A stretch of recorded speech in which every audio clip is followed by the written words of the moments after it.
अस्सलामु अलैकुम वरहमतुल्लाहि वबरकातुहू। हेलो एवरीवन, इट्स मी एसकेफ। आज सुप्रीम कोर्ट ऑफ इंडिया में वक्फ अमेंडमेंट एक्ट 2025 पर सुनवाई हुई और अल्हम्दुलिल्लाह मुसलमानों के हक़ में बहुत ही राहत बख्श फ़ैसला हुआ। और मुस्लिम पर्सनल लॉ बोर्ड तो चाहता था कि पूरा का पूरा एक्ट ही रद्द हो, मगर दूसरी सूरत में चंद पॉइंट्स जो कि बहुत अहम थे उन पर बहस हुई और अल्हम्दुलिल्लाह उनमें हमें राहत बख्श फ़ैसले मिले हैं।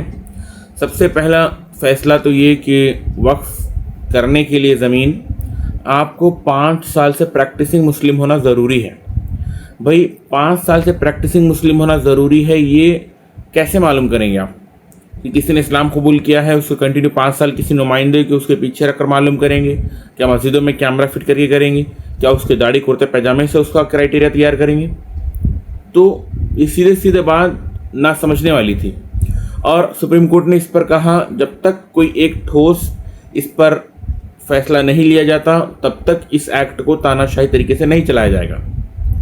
और दूसरा पॉइंट ये था कि डिस्ट्रिक्ट कलेक्टर, डिस्ट्रिक्ट मजिस्ट्रेट के हाथ में ये पावर होगी कि अगर वो कह दे कि ये चीज़ वक्फ नहीं है, गवर्नमेंट की प्लेस पे बनी हुई है, तो वो वक्फ नहीं होगी और मजिस्ट्रेट उसको गिराने का भी काम कर सकता था।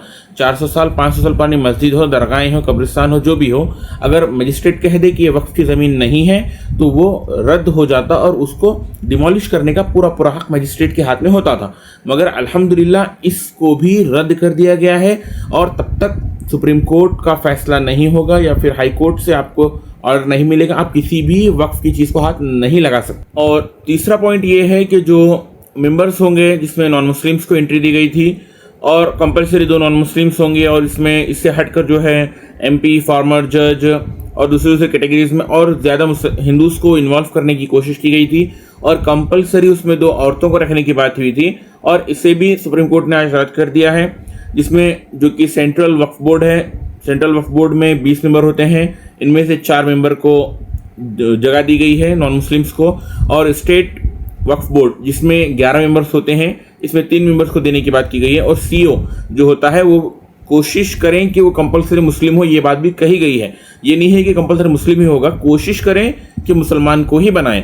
और चौथा पॉइंट ये है कि वक्फ बाय यूज़र और वक्फ के जो रजिस्ट्रेशन है उसको वक्फ बाय यूज़र को हटाने की बात कर दी गई थी। वक्फ बाय यूज़र अभी नहीं हटेगा और वक्फ रजिस्ट्रेशन के लिए आपको वक्त दिया जाएगा, वक्त बढ़ा दिया जाएगा। और इससे हटकर ये जो सुनवाई हुई है ये आर्जी तौर पर हुई है, इसके बाद में और फाइनल सुनवाई होनी बाकी है। आप इनमें से जो है हर किसी को बात करने का मौका दिया जाएगा और हो सकता है अल्हम्दुलिल्लाह, ये हमारी उम्मीद है, इंशाल्लाह इससे बेहतरीन फैसले होंगे आने वाले दिनों में।